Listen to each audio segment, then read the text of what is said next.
मित्रों नमस्कार। Parameter of law के इस चैनल में मैं आपका मित्र रिटायर्ड जज अशोक शर्मा आपका हार्टली वेलकम करता हूं। आपने डिस्पोज्ड ऑफ, डिस्पोजल ये शब्द सुना होगा। तो ये सभी मामलों में, चाहे वो सिविल केस हो चाहे वो क्रिमिनल केस हो, मामले का अंतिम रूप से जब निराकरण हो जाता है तो वो डिस्पोज ऑफ कहा जाता है।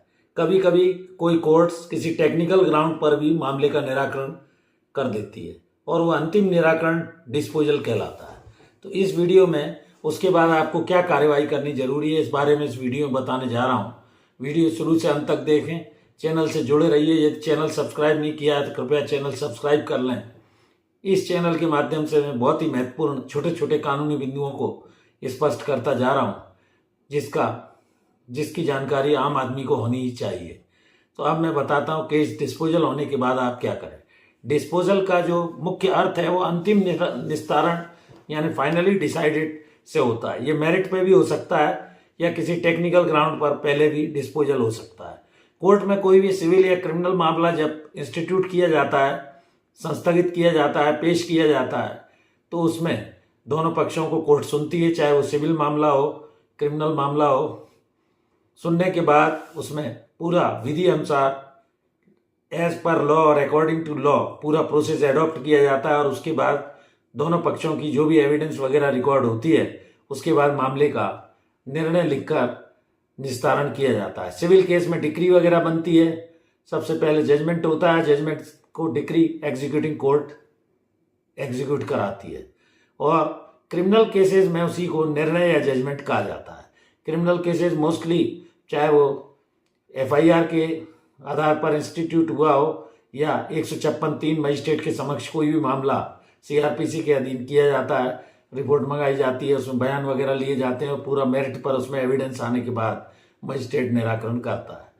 तो क्रिमिनल जो जजमेंट हो या सिविल की डिक्री हो, ये जब डिस्पोज ऑफ का मतलब अंतिम निराकरण से है, कंप्लीट रूप से उसको सुनने के बाद उभय पक्ष को न्यायालय जिस भी निष्कर्ष पर डिक्री या जजमेंट में पहुंचता है वो कहा जाता है। फिर पक्षकार को यह अधिकार रहता है कि वो अपीलेट कोर्ट में जो भी एग्रीव्ड पार्टी है, जो व्यथित पक्षकार है, वो ऊपर के न्यायालय में जा सकता है। जैसे लोअर कोर्ट का अगर सिविल जज का जजमेंट है तो वो डिस्ट्रिक्ट जज के जा सकता है, डिस्ट्रिक्ट जज के बाद वो हाई कोर्ट जा सकता है, सुप्रीम कोर्ट जा सकता है। तो ये अपील संबंधी अधिकार उसे बना रहता है अप टू सुप्रीम कोर्ट, जो apex court of the land है, माननीय सर्वोच्च न्यायालय। अंतिम रूप से जब निस्तारण सब जगह से हो जाता है, कोई भी अपील वगैरह लंबित नहीं रहती है उस ऑर्डर को, तो उसका रिकॉर्ड के दस्तावेजों में इंदराज कराना आवश्यक रहता है। इंदराज इस आधार पर, जैसे सिविल कोई डिस्प्यूट है, चाहे वो लैंड से संबंधित हो, पैसे से संबंधित हो, तो इसका इंदराज आप रिकॉर्ड में जरूर करा लें, चाहे वो रेवेन्यू केस हो, क्रिमिनल केस हो, सिविल केस हो, जिससे आगे आपको परेशानी का सामना न करना पड़े।